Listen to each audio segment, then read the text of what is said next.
आज मैं बहुत खुश हूँ और बहुत भावुक महसूस कर रहा हूँ। उसके दो कारण हैं। एक तो पंजाब के लोगों ने जितना प्यार दिया, अभूतपूर्व प्यार दिया, इतने वोट दिए, इतने वोट दिए, इतनी सीटें दी, सारे पुराने नेताओं को हरा दिया। एक तो वो कारण है। और दूसरा कारण है, जिस तरह से पिछले कुछ दिनों में मान साहब ने जबरदस्त काम करके दिखाया है पंजाब के अंदर। 16 तारीख को उनका शपथ हुआ, 19 तारीख, आज 20 तारीख है, 3 दिन, केवल 3 दिन हुए हैं। और 3 दिन में मान साहब तो सी कमाल कर देता। सारे पंजाब क्या पूरे देश में मान साहब की चर्चा हो रही है कि क्या गजब का काम मान साहब ने करके दिखाया है। We are really proud of you Mann sahab. जिस तरह से आपने ओथ के वक्त पूरे पंजाब के लोगों को बुलाया, 3 करोड़ पंजाब के लोगों ने शपथ ली। मेरे पास ढेरों मैसेज आए, मेरे पास ढेरों लोगों के फोन कॉल आए कि सर आज मैं भी टीवी के सामने बैठ के मैंने भी शपथ ली। जितने लोग वहां गए थे उनको भी ये लगा, पंजाब के लोगों को पहली बार ये लगा कि वो मुख्यमंत्री बन रहे हैं। ये बहुत बड़ा एहसास था पंजाब के लोगों को। जिस तरह से जितने ये बड़े बड़े पुराने मंत्री संतरी हुआ करते थे उनकी सिक्योरिटी हटा के और वो सिक्योरिटी जनता के लिए लगा दी गई, वो पुलिस वाले जनता की सुरक्षा के लिए लगा दिए गए, वो सारे व्हीकल जनता की सुरक्षा के लिए लगा दिए गए। जो अक्टूबर के अंदर फसलें बर्बाद हुई थी, उन फसलों का अभी तक मुआवजा नहीं मिला था। और सरकार बनते ही 1-2 दिन के अंदर सारे किसानों का मुआवजा उनके जिलों में पहुंच गया। और अब मुझे बताया गया है कि अगले 3-4 दिन के अंदर वो सब मुआवजा, उनके चेक मिलने चालू हो जाएंगे। बहुत खुशी होती है ये सुन के। परसों आपने जिस तरह से एंटी करप्शन हेल्पलाइन नहीं कहूंगा मैं, वो एक्शन लाइन है, हेल्पलाइन नहीं है वो, एंटी करप्शन एक्शन लाइन का जिस तरह से आपने ऐलान किया, दिल्ली के अंदर भी उसकी वजह से भ्रष्टाचार खत्म हो गया। और पंजाब से ऐलान करने के बाद ही पंजाब से इतनी सारे मेरे को सोशल मीडिया पे और मैसेजेस के थ्रू आ रहे हैं, जी मैं वहां गया था रजिस्ट्री करवाने, पहले तो इतने पैसे लगते थे, अब तो उन्होंने तुरंत रजिस्ट्री कर दी जी। किसी का आया, जी मेरा ढाबा चलता है और पहले यहाँ पे हमारा लोकल कोई वो आया करता था पुलिस वाला, खाना खाता था, पैसे नहीं देता था, अब तो वो पैसे देने लग गया। अपने आप से कितना सुधार होने लग गया है केवल ये 1-2 दिन के ऐलान से। और कल जो आपने 25,000 सरकारी नौकरियों का ऐलान किया, बहुत शानदार ऐलान है। आज सबसे बड़ी समस्या पंजाब के अंदर रोजगार की है। इससे लोगों के अंदर एक विश्वास पैदा हुआ है। लोगों को हमसे उम्मीद थी, लोगों को यह लगता था इन लोगों ने दिल्ली में अच्छा काम किया, चलो इनको वोट दो, वोट देंगे तो दिल्ली पंजाब में भी शायद अच्छा काम कर दें। लेकिन पिछले 3 दिनों के अंदर मान साहब आपने जो ऐलान किए और जो काम करके दिखाया है, वो उम्मीद अब धीरे धीरे लोगों की विश्वास में बदलती जा रही है। ये बहुत बड़ा काम है। आपको बहुत बहुत बधाई देता हूं। बहुत शानदार जीत, बहुत शानदार शुरुआत है आपकी। भगवान से प्रार्थना है, वाहेगुरु जी से प्रार्थना है कि आपको इसी तरह से शक्ति दे, ताकत दे और आप इसी लगन के साथ पंजाब की सेवा करते रहें। एक तरफ आप इतना शानदार काम कर रहे हैं, आपने ओथ भी ले ली, हमारी सरकार भी बन गई, हमारे मंत्री भी बन गए, इतने सारे काम भी कर दिए। और दूसरी तरफ भारतीय जनता पार्टी है जो 4 राज्यों में जीती थी, अभी तक उनसे सरकार नहीं बन पा रही। अभी उनके लड़ाई झगड़े चल रहे हैं, किसको मंत्री बनाएं, किसको ये बनाएं, किसको वो बनाएं। काम तो वो क्या करेंगे, उनसे उनकी सरकारें ही नहीं बन पा रही। कैबिनेट में जो जो मंत्रियों को कल शपथ दिलाई गई थी, मैं उनको बधाई नहीं दूंगा, मैं उनको शुभकामनाएं दूंगा। भगवान से प्रार्थना करूंगा कि आप सब लोग जो जो जिम्मेदारी आपको दी गई है वो जिम्मेदारी आप लोग पूरी लगन, मेहनत और ईमानदारी के साथ पूरी करेंगे। एक एक व्यक्ति के ऊपर निगाहें हैं लोगों की, समय कम है। अभी अभी मान साहब ने कहा कि 70 साल खराब कर दिए हम लोगों ने, 75 साल हो गए आज़ादी को, 75 साल हमने खराब कर दिए, अब टाइम कम है। हर एक मंत्री को मान साहब टारगेट देंगे, भाई तुमको इतने दिन में इतना काम करना है, इतने दिन में इतना काम करना है, इतने दिन में इतना काम करना है। टाइम बहुत कम है, 24 घंटे का दिन होता है, 24 में से 30 घंटे काम करना पड़ेगा, रात दिन काम करना पड़ेगा, खूब मेहनत करनी पड़ेगी। अगर टारगेट पूरे नहीं होते आपके तो फिर जनता ही कहेगी भाई इस मंत्री को बदलो, दूसरे मंत्री को लेके आओ। हो सकता है थोड़ा सा बुरा लगे उस टाइम, लेकिन मजबूरी है, काम तो करना पड़ेगा। मान साहब जो भी टारगेट देंगे वो मान साहब के टारगेट भी पूरे करने पड़ेंगे। मैं पहले दिन का मान साहब का भाषण सुन रहा था जब उन्होंने सारे एमएलएज को कहा था कि चंडीगढ़ में मत बैठना, बहुत सही कहा था। होता क्या है कि जब हम जब बन जाते हैं तो फिर ये घोड़ा गाड़ी बंगला इसकी आदत पड़ जाती है, ये बहुत बुरी आदत है। चंडीगढ़ में बिल्कुल नहीं बैठना। हमारी पार्टी का एक एक कार्यकर्ता, हमारी पार्टी का एक एक एमएलए, हमारी पार्टी का एक एक मंत्री लगातार 24 घंटे जनता के बीच में घूमेगा, गलियों में जाएगा, मोहल्ले में जाएगा, पिंड में जाएगा, लोगों की बातें सुनेगा। मैंने सुना है कि कुछ विधायक अपने जो मंत्री नहीं बन पाए वो दुखी हैं। हमारी 92 सीटें आई हैं, मंत्री 17 ही बनेंगे। ऐसा नहीं है कि जो विधायक मंत्री नहीं बने वो किसी से कम है। पंजाब के लोगों ने एक एक हीरा चुन के भेजा है इस बार, एक एक हीरा है। आप लोग एक एक हीरा हो, हर एक में बड़ी अच्छी अच्छी लियाकत है।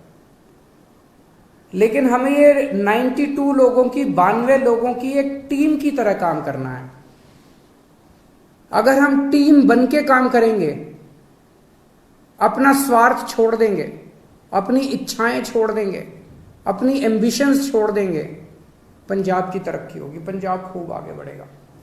और अगर हमारी एक एक आदमी की इच्छाएं आगे आ गई, मोह आगे आ गया, लालच आगे आ गया, मेरे को ये क्यों नहीं मिला जी, मेरे को वो चेयरमैन ही क्यों नहीं मिली जी, मेरे को ये विभाग क्यों नहीं मिला जी, मेरे को मंत्री क्यों नहीं मिला जी। अगर हम सारे अलग अलग अपने हिसाब से काम करेंगे, पंजाब हार जाएगा। पंजाब की तरक्की के लिए जरूरी है ये 92 लोगों की एक टीम की तरह काम करना, अपने को मजबूत टीम की तरह। उस टीम का लीडर है भगवंत मान। आप सबके लिए मैं बड़े भाई की तरह हूं, आपको गाइड करने के लिए। लेकिन भगवंत मान की लीडरशिप के अंदर आप सब लोगों को मिलके एक टीम की तरह काम करना है। सबको जिम्मेदारियां मिलेगी।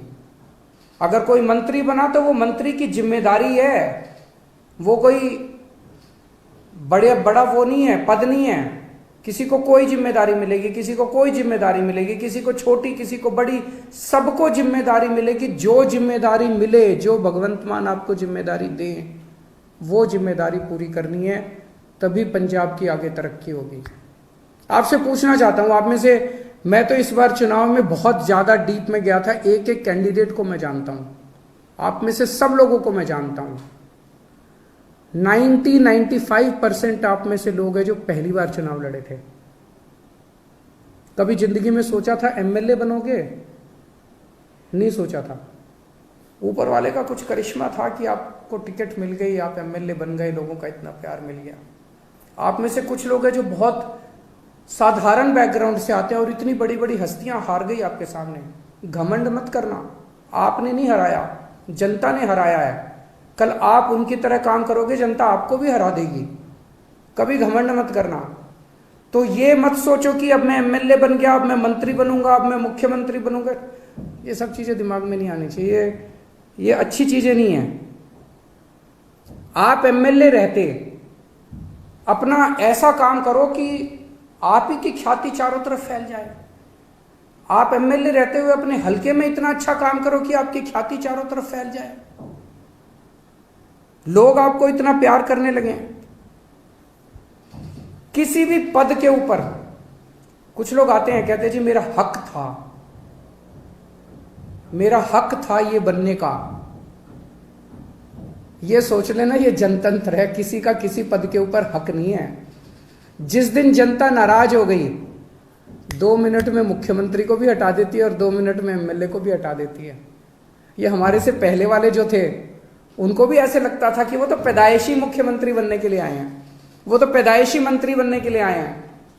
2 मिनट लगे, जनता ने सारों को साफ कर दिया।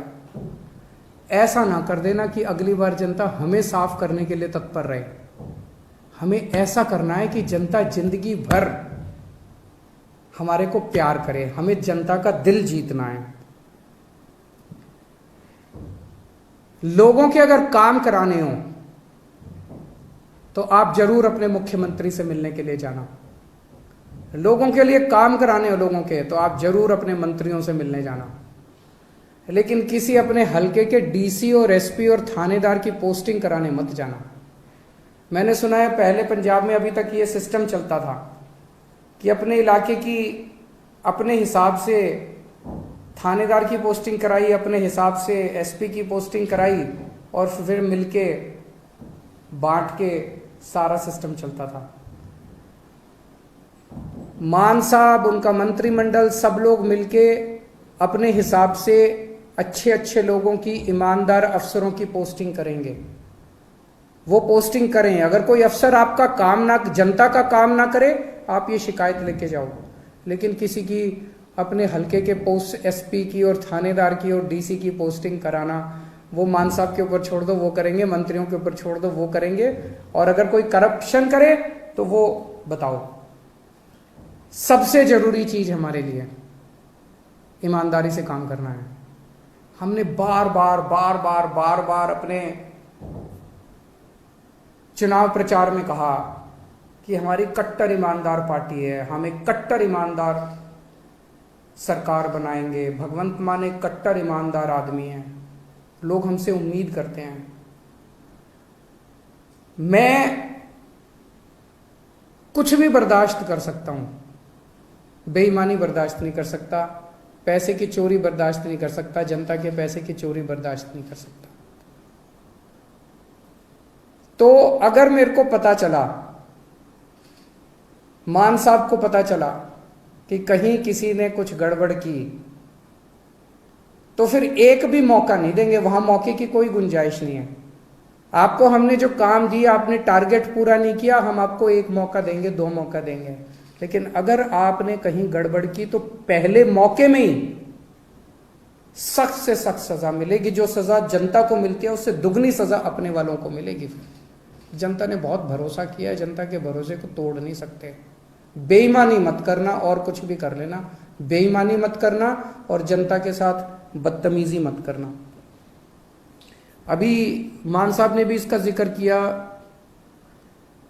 मैं देख रहा हूं सोशल मीडिया पे हमारे कई एमएलए साथी, विधायक लोग इंस्पेक्शन कर रहे हैं इधर उधर। बहुत अच्छी बात है, मुझे बेहद खुशी है। आप लोग अस्पताल में जा रहे हो, लोकल स्कूल में जा रहे हो, लोकल तहसीलदार के दफ्तर में जा रहे हो, जाओ, खूब जाओ, बहुत अच्छी बात है। यही करना है अपने को। एक ही चीज का ध्यान रखो, बदतमीजी मत करो। मैंने एक देखा, एक बंदा किसी थानेदार को कह रहा है तेनू पुट्ठा टांग देंगा। ये भाषा हमें शोभा नहीं देती। ये कहने की क्या जरूरत है? अब तो तुम विधायक बन गए, अब तो मुख्यमंत्री तुम्हारा है, अब तो मंत्री तुम्हारे हैं। तुम चाहो तो 2 मिनट में उनको पुट्ठा टांग सकते हो। जिस दिन टांगने की, अब तो तुम्हारे पास कलम की ताकत है, कलम की ताकत से कुछ भी कर सकते हो। कहने की क्या जरूरत है? अपने मुंह से हमें सबकी इज्जत करनी है, सबकी इज्जत करनी है, विरोधियों की भी इज्जत करनी है, विपक्षियों की भी इज्जत करनी है, सारे कर्मचारियों की इज्जत करनी है। और ये कर्मचारी दोषी नहीं है, कोई डॉक्टर दोषी नहीं है सरकारी अस्पताल का, सरकारी स्कूल का कोई टीचर दोषी नहीं है, अभी तक सिस्टम ही ऐसा था, सारा सिस्टम खराब था। दिल्ली का उदाहरण देता हूं, दिल्ली में हमारी सरकार बनी, उसके पहले सरकारी स्कूलों का बुरा हाल था। यहां पे कहते थे कि सरकारी टीचर तो आलसी होते हैं, पढ़ाना नहीं चाहते, काम नहीं करना चाहते, टीचर आती हैं और पेड़ के नीचे बैठ के स्वेटर बुनती रहती हैं, खूब कहते थे। हमने आने के बाद इन सारे टीचरों को इज्जत दी, सारे डॉक्टरों को इज्जत दी, सरकारी स्कूल के अस्पतालों के डॉक्टरों को, टीचरों को इज्जत दी, और आज इन्होंने करिश्मा करके दिखा दिया, सिस्टम बदल गया। हमें पंजाब में इन्हीं के साथ मिलके, सरकारी स्कूल के टीचरों के साथ मिलके, पंजाब पुलिस के साथ मिलके, डॉक्टरों के साथ मिलके, तहसीलदार के साथ मिलके, सबके साथ मिलके सिस्टम बदलना है। आप देख रहे हो ना, इतनी सारी सोशल मीडिया पे आ रही है कि सिस्टम ऑलरेडी बदलना चालू हो गया, तहसीलदार ने ऑलरेडी सिस्टम बदल दिया, पैसे लेना बंद कर दिया, इधर उधर सबने पैसे लेने, सिस्टम बदलना है अपने को, सबको जाके, कोई भी सबको जाके हाथ जोड़ के बात करनी है अपने को कि भाई साहब जमाना बदल गया, अब आप भी बदल जाओ। बस अगर कोई गलत काम कर रहा है, आपके कहने के बाद भी गलत काम कर रहा है, मुख्यमंत्री को जाके बोलो, जो एक्शन लेना होगा लेंगे, अपने मुंह से कुछ नहीं गलत शब्द बोलने हैं, वो बहुत जरूरी है, सबको साथ लेके चलना है। इस बार अपने को इतना प्यार मिला है पंजाब की जनता से, मेरे को पता चला कई दूसरी पार्टियों के नेता, उनके घर में उनकी बीवियों ने और उनके बच्चों ने हमको वोट पाई है। सोच सकते हो, हमें 5 साल के अंदर लोगों का इतना दिल जीतना है, 3 करोड़ पंजाबियों का दिल जीतना है कि अगली बार इनको एक भी वोट नहीं पड़नी चाहिए। अभी तो इनके बच्चों ने और बीवियों ने डाली, अगली बार इनके वोट भी हम ही पड़ेंगे। अपने को ऐसा माहौल तैयार करना है। मैं अंत में सभी पंजाब के लोगों को बहुत बहुत बधाई देता हूं ये इनकलाब लाने के लिए। सभी हमारे वॉलंटियर्स को, बहुत मेहनत की हमारे वॉलंटियर्स ने, रात दिन एक कर दिया, बिना किसी ख्वाहिश के, निस्वार्थ भाव से पंजाब के लिए। उन सभी वॉलंटियर्स को मैं सलाम करता हूं। मैं मान साहब को और सभी विधायकों को जो जो जीते हैं, उन सबको, विधायकों को मैं बधाई देता हूं इस शानदार जीत के लिए। मान साहब ने इतना शानदार नेतृत्व किया पंजाब का प्रधान होते हुए, उनको बधाई देता हूं। जरनैल सिंह जी जो पंजाब के प्रभारी थे, उन्होंने बहुत शानदार प्रभारी का पद संभाला, उन्हें बधाई देता हूं। राघव चड्ढा जी जिन्होंने पूरे पंजाब कैंपेन के अंदर सह प्रभारी का बहुत अच्छा काम किया, उन्हें बधाई देता हूं। और अंत में अगर मैं डॉक्टर संदीप पाठक को बधाई और शुक्रिया नहीं दूंगा तो कुछ कमी रह जाएगी।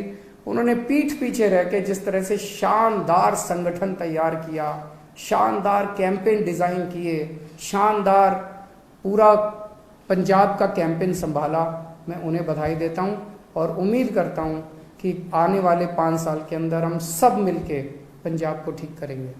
बहुत बहुत शुक्रिया। वाहिगुरु जी का खालसा, वाहिगुरु जी की फतेह।